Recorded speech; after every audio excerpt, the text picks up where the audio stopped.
பரிசுத்தம் என்று சொன்னால் என்ன என்பதே அறியாத நிலைக்கு பரிசுத்தம் போய் கொண்டிருக்கிறது. அல்லேலூயா. நிறைய நேரம் பைபிள் படிக்கும்போது வேதாகமத்தில் சொல்லப்பட்டிருக்கிறது எல்லாம் நம்ம கடைபிடித்து விட்டால் பரிசுத்தம் என்று சொல்லி நாம் நினைக்கிறோம். அல்லேலூயா. பரிசுத்த ஆராதனை, நம்ம ஆராதனைக்கு போனாலே பரிசுத்தம் ஆயிட்டோம் அப்படின்னு நினைக்கிறோம். தப்பு.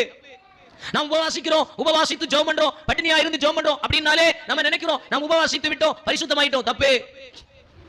நான் ஆண்டவருடைய பிள்ளையாக இந்த உலகத்துக்கு முன்பாக வாழுகிறேன், அதனாலே நான் பரிசுத்தனாயிட்டேன் அப்படின்னு சொல்லி நினைக்கிறோம் என்று சொன்னா மிகப்பெரிய தப்பு. அல்லேலூயா.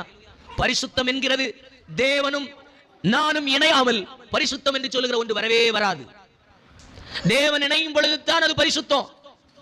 பரிசுத்த ஜெபம், பரிசுத்த உபவாசம், பரிசுத்த அன்பு, பரிசுத்த பேச்சுக்கள், பரிசுத்தமான சிந்தை, பரிசுத்தமான ஸ்தோத்திர எண்ணங்கள், பரிசுத்தமான சகோதர சிநேகம், பரிசுத்தமான அன்பு, இப்படி பரிசுத்தம் ஏகப்பட்ட விஷயம் இருக்கிறது. அப்போ பரிசுத்தம் என்று சொன்னா ஒன்றை புரிந்து கொள்ள வேண்டும்.